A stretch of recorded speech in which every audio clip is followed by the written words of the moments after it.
और अगर अपने हवा महल में बैठ के ही समीक्षा करनी है तो उसका कोई हल नहीं निकलेगा। मैं आज बता देता हूँ, जब तक मुख्यमंत्री नीतीश कुमार यहाँ पे नहीं आएंगे, पीड़ित परिवारों से नहीं मिलेंगे, इन लोगों को उचित मुआवजा नहीं देंगे, भाई कमाने वाला सदस्य इनके आ सकते हैं। इसीलिए हम लोग मांग करते हैं कि इन जितने भी परिवार हैं उनको 25 लाख रुपए का मुआवजा दिया जाए और उनके परिवार में से किसी एक सदस्य को सरकारी नौकरी दी जाए। और मैं हत्या की ही संज्ञा दूंगा इसको, क्योंकि ये हत्या है जानबूझकर। आप अवैध शराब को आप रुकवा नहीं पा रहे, जहरीली शराब को बनना आप रुकवा नहीं पा रहे।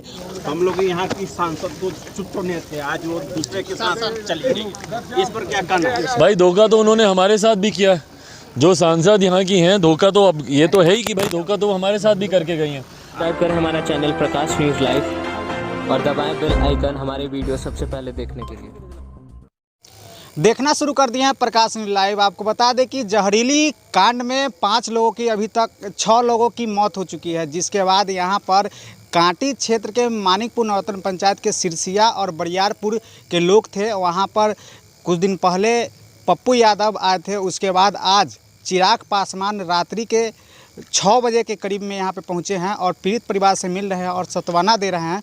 वही सरकार पर, नीतीश सरकार पर खूब जमकर बरसे हैं, वो भी आपको सुनने को मिलेगा। और तस्वीरें अभी आप देख सकते हैं, पीड़ित परिवार से मिल रहे हैं और उन्हें सांत्वना दे रहे हैं। और आपको बता दें कि पूरे बिहार में चिराग पासवान काफिला के साथ पहुंच चुके हैं और पीड़ित परिवार से मिल रहे हैं। और आपको बता दें कि ऐसा घटना लगातार पूरे बिहार में घट रहा है और इसका जिम्मेवार कौन है, सरकार पर सीधा निशाना चिराग पासवान ने किया है।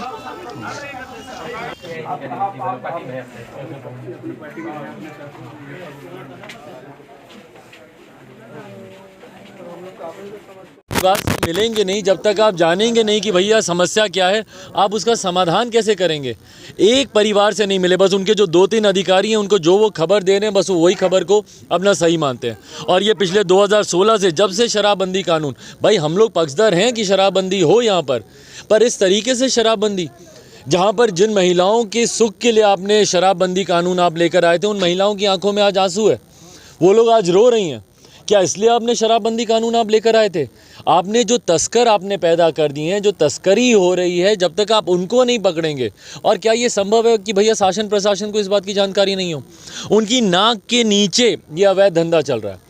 आप मुख्यमंत्री के साथ साथ हमारे प्रदेश के आप गृह मंत्री भी हैं, आपके शासन प्रशासन के लोगों से पूछे, क्या उनको जानकारी नहीं? यहाँ आप किसी से भी पूछ लीजिए, हर कोई एक स्वर में बोलेगा कि भैया शराब खुलेआम मिलना तो दूर, यहाँ पर होम डिलीवरी हो रही है। शराब मिलती है कि नहीं मिलती है खुलेआम?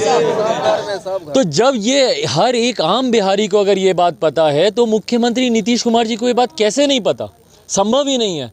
पर अगर वो पता होने के बावजूद मुख्यमंत्री खामोश है तो कहीं ना कहीं तस्करों को उनका संरक्षण प्राप्त है। जो लोग इस अवैध शराब के धंधे में लिप्त हैं उनका संरक्षण प्राप्त है मुख्यमंत्री नीतीश कुमार जी का, और इसीलिए वो धड़ल्ले से इस तरीके के धंधे को वो लोग अंजाम देते हैं और जिसका नतीजा, जिसके भुक्तभोगी आम बिहार की जनता हो रही है। फिर से समीक्षा की बात आ रही है 16 को। भाई करें ना समीक्षा, पर अगर अपने हवा महल में बैठ के ही समीक्षा करनी है तो उसका कोई हल नहीं निकलेगा। मैं आज बता देता हूँ, जब तक मुख्यमंत्री नीतीश कुमार यहाँ पे नहीं आएंगे, पीड़ित परिवारों से नहीं मिलेंगे, इन लोगों को उचित मुआवजा नहीं देंगे, भाई कमाने वाला सदस्य इनके परिवार का गया।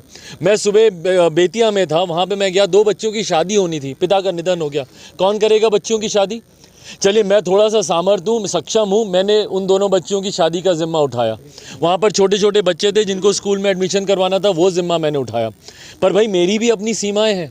आप राज्य के मुख्यमंत्री हैं, आप चाहें तो आप एक व्यापक स्तर पर इन सब की मदद कर सकते हैं। जो परिवार उजड़े हैं उन परिवार को आप दोबारा बसा सकते हैं। इसीलिए हम लोग मांग करते हैं कि इन जितने भी परिवार हैं उनको 25 लाख रुपए का मुआवजा दिया जाए और उनके परिवार में से किसी एक सदस्य को सरकारी नौकरी दी जाए। जिस परिवार से कमाऊ सदस्य गया उस परिवार में से कम एक सदस्य को सरकारी नौकरी दी जानी चाहिए। बड़ी पैमाने पे लेकिन मौत हुई है, क्या लगता है इस पे मुख्यमंत्री जी इस तरह की मांग को क्या पूरा कर पाएंगे?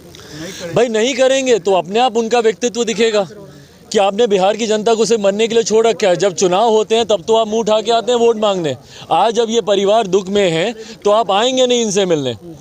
यही अगर आज यहाँ पर चुनाव होता तो सबसे पहले मुख्यमंत्री नीतीश कुमार, उनके कैबिनेट के मंत्री यहाँ पे कैंप किए होते, बैठे होते अगर चुनाव होता। पर आज चुनाव नहीं है, इसीलिए मुख्यमंत्री को फर्क नहीं पड़ता कि भाई उनकी प्रदेश की जनता जिए या मरे। वो हो सकता है मेरी मांग को ना स्वीकार करें, पर आने वाले दिनों में जितनी हत्याएं होंगी इस तरीके से, और मैं हत्या की ही संज्ञा दूंगा इसको, क्योंकि ये हत्या है जानबूझकर।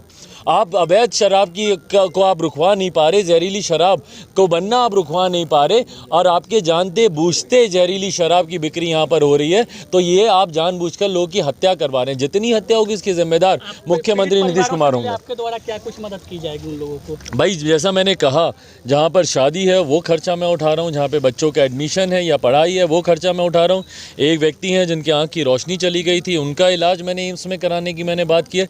मुझसे जहाँ पर जो व्यक्तिगत संबंध जिनकी भी समस्या सामने आ रही है वो मैं करने का प्रयास कर रहा हूँ। बट मैं दोहराता हूँ कि मेरी सीमाएँ हैं, मैं सरकार का हिस्सा नहीं हूँ। सरकार चाहे तो इनकी व्यापक स्तर पर मदद कर सकती है। हाँ, आपकी पार्टी से हम लोग यहाँ की सांसद को चुनने थे, आज वो दूसरे के साथ चली गई, इस पर क्या कहना है? भाई धोखा तो उन्होंने हमारे साथ भी किया है। जो सांसद यहाँ की हैं, धोखा तो अब ये तो है ही कि भाई धोखा तो हमारे साथ भी करके गई हैं। पर हाँ स्टैंड क्या होगा सर? भाई अब अगला स्टैंड तो अब अगली बार जब चुनाव आएगा आप ही लोग लेंगे स्टैंड।